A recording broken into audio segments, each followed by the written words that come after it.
तुम्ही उल्लेख केला सोहळ्याचा, तर मग सोहळं दत्ताच्या बाबतीत सोहळं काय पाळलं पाहिजे किंवा काय सांगितलं? एक मुद्दा आहे बघ, हे 16 प्रकार आहे ना, पुन्हा बाह्य आणि अंतरंग सांगतो तुला. मला माहिती नाही तुला हे बोललेलं आवडेल की नाही. 16 काही नियम आहेत रे. बरे खरं दत्त असं म्हणत नाही, कुठल्याही स्कूल ऑफ थॉटला नियम आहेत. आजकाल पद्धत अशी आपल्याकडे, अजिबात न चिडता ऐक, कारण तू छोटा आहेस किंवा आपण ऐकणारा क्राऊड, तुम्ही आपण एकच आहोत, एका समाजात राहतो, पण आपल्यावर असं एक संस्कार झालेत किंवा संस्कार करून घेतलेत कारण नसताना. आपण पिकनिकला गेलो, एक तर धर्मस्थळाला आपण तीर्थक्षेत्राला आपण आजकाल पिकनिक स्पॉट केलेत, ते फारच आपण फार शेण खाल्ले. आपण अतिशय चुकलोय. मी का बिनधास्त बोलतो की माझ्या मी तीर्थक्षेत्रांना आपण पिकनिक स्पॉट्स केलेत, हा पहिला मुद्दा. बाहेर गेलं की कपडे विचित्रच लोक घालतात आणि खांदे उडून असं लिहिलंय कुठे असं म्हणतात, लिहिलं की नाही आमचा देव असा नाही वगैरे वगैरे. बुद्धिजीवी लोक छळतात. म्हणजे अर्जुन कोणीच नाही, सगळेच कृष्ण आहेत की ऐकतच नाहीत. मला एकाना मी आवर्जून समज 16 म्हणजे काय, मी जर देवाकडे जातोय, मी कुठल्या ठिकाणी जातोय, नाही मी असेच कपडे घालून जाणार. गोवा बेस कपडे घालून ते मी अनेक तीर्थक्षेत्रात जातात. आजकाल चिडचिड होते आणि परत असतं लिहिलंय कुठे. तर माझं म्हणणं असतं, जर तुम्ही लग्न मुंजीला जाता तेव्हा स्विमिंग सूट घालून जाताय का? नाही. उद्या वैकुंठात आलात अग्नी द्यायला मला, तेव्हा नऊवारी नेसून नथ घालून येणार आहात का? नाही. कुठे दिले का वैकुंठात नऊवारी नेसून येऊ नका, लग्नपत्रिकेत लिहिलंय का स्विमिंग सूट घालून येऊ नका? नाही. आपण आवर्जून पाळतो ना, ते तिथलं सोहळं आहे. अच्छा, म्हणजे काय काय ठिकाणी पाळायचे नियम आहेत ना, पण मी शहाणा जो प्रकार आहे आपल्याकडे आजकाल. आणि मग दत्त संप्रदायात कसं असतं ना, दत्ताचं सोहळं असं नसतं. तू रिच्युअल काय करतो त्याला सोहळं, नुसतं भेटायला जा, काहीच सोहळं नाहीये. बरोबर, जा ना भेटायला, काहीच सोहळं नाहीये. पण तिथे जाताना जसं आता आपल्याला जो अमेरिकेला जाताना, म्हणजे अमेरिका म्हणत ते सध्या नको, अमेरिका बाहेर परदेशी जाताना चेक इन झाल्यावर, सिक्युरिटी झाल्यावर तुला इमिग्रेशन करायला लागतं ना. ही नियम आहेत, ते व्रत आहे. करेक्ट. नाही मी नाही स्टॅम्प नाही घेणार, मी पासपोर्ट थोडं चालतं असं.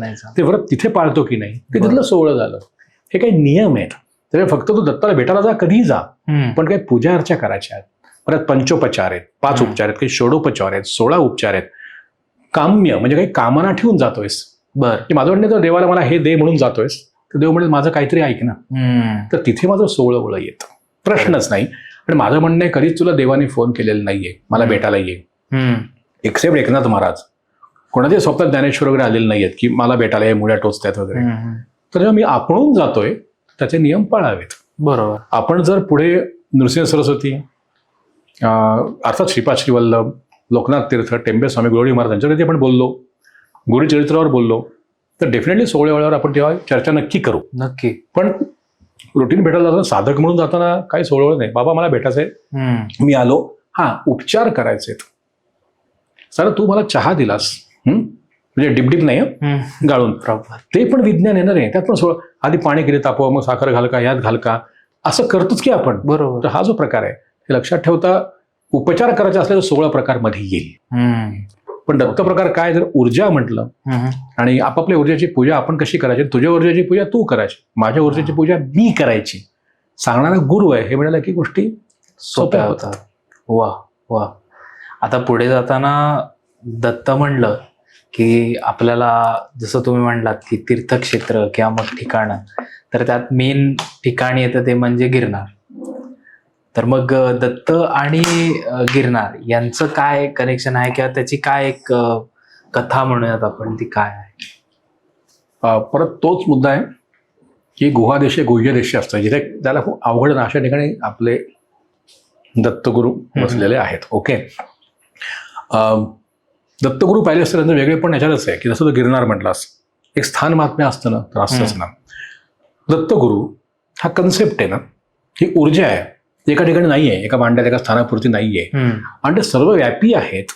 हे कळण्यासाठी सांगितलं ना की पांचाळेश्वरला ते माहूरला शयन, ते झोपतात, म्हणजे ते विश्रांती घ्यायला माहूरला जातात, पांचाळेश्वरला नाश्ता, पांचाळेश्वरला आंघोळ करायला जातात, शुचिर्भूत व्हायला जातात, कोल्हापूरला येऊन ते भिक्षाटन म्हणजे ते खातात. तसं गिरणारी विश्रांतीसाठी, म्हणजे प्रत्येक एक मोठी स्थानं आहेत. त्या ठिकाणी आपण दत्तगुरूंचं अस्तित्व मान्य केलेलं आहे, प्रश्नच नाही. त्याच्यामुळे गिरनार हा अतिशय वेगळा विषय होईल, तोच विषय गप्पा मारायचा होईल. कारण गिरनार आणि दत्त गिरनार आणि नाथधुनी, गिरनार आणि अंबामाता हा प्रकारच वेगळा आहे. बर. त्याच्यामुळे गिरनार दत्त हे आपण ठेवून देऊ गप्पा मारण्यासाठी. नक्कीच. कारण गिरनार आणि दत्त, वाडी आणि दत्त, कुरवपूर आणि दत्त, माहूर आणि दत्त, एकदा आपण जमलं तर तिथे क्षेत्र दत्त असे गप्पा मारायला भेटू. हो, म्हणजे हा खूप, कारण अशी स्थानं आहेत ना, आपले स्थान महात्म्य आहेत ना, का नाही? पण इथले अनुभूती खूप वेगळ्या आहेत. आणि पुन्हा तोच मुद्दा येतो रे, दत्त संप्रदाय या गोष्टी अनुभवण्याच्या आहेत. करेक्ट, अनुभवण्याच्या आहेत.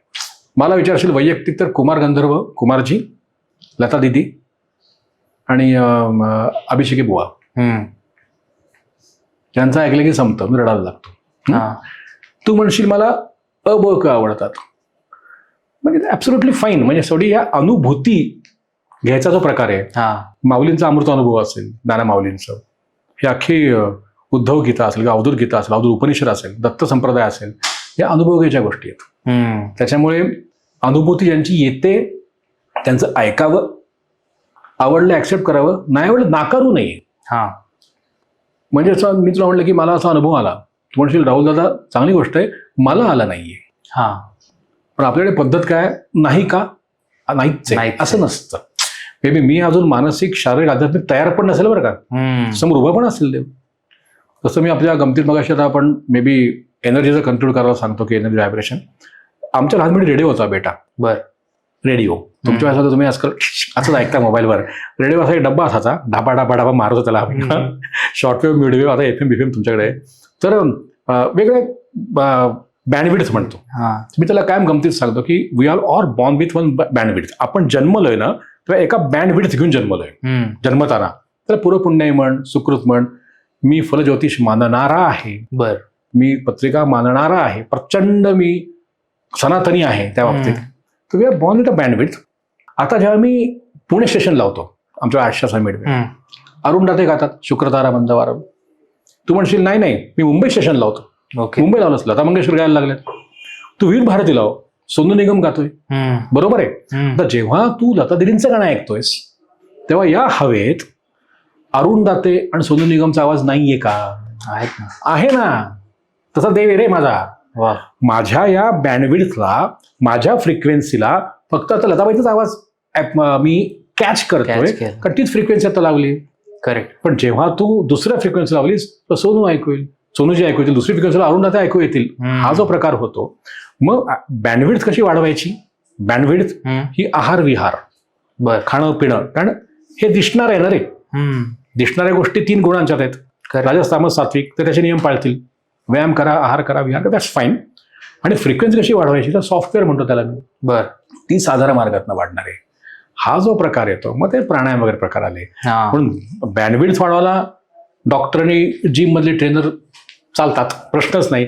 पण माझं सॉफ्टवेअर फ्रिक्वेन्सी वाढवायचं असल्या मला एक गुरु पाहिजे.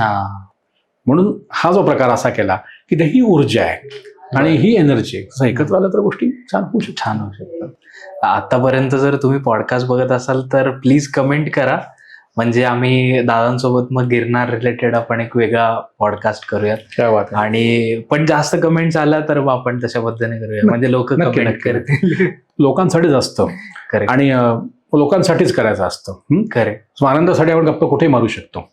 माझं काही म्हणणं आहे की कॉस्मो स्टार तू ज्या प्रकारे करतो, अजून काही लोक असतात. मी व्यक्त जेव्हा आपण होतो की नाही, आपण काहीतरी डोक्यात ठेवून व्यक्त होतोय, बरोबर.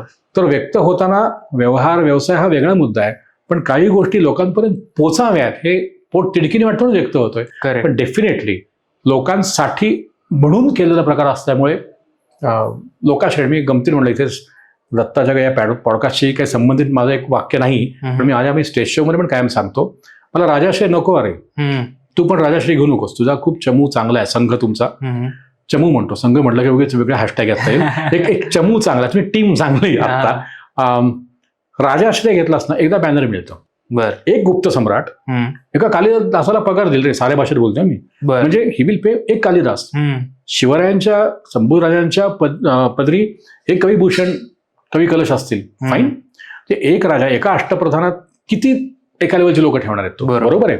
राजाश्रयामुळे एक माणूस मोठा होतो. लोकाश्रय असेल तरच चळवळ चालू राहते. त्याच्या माझ्या खूप म्हणलं अवधूत चिंतन श्री गुरुदेव दत्त याचा अर्थ कळला, जगणं सुखी होईल असं वाटतं, मग कुरवपूरला जा का गाणगापूरला जा का अक्कलकोटला जा का वाडीला या का माणगावला जा, गरुडेश्वरला जा, गिरनारला जा, माहूरला जा, हा वेगळा मुद्दा आहे. खरे तो मुद्दा अजून वेगळा.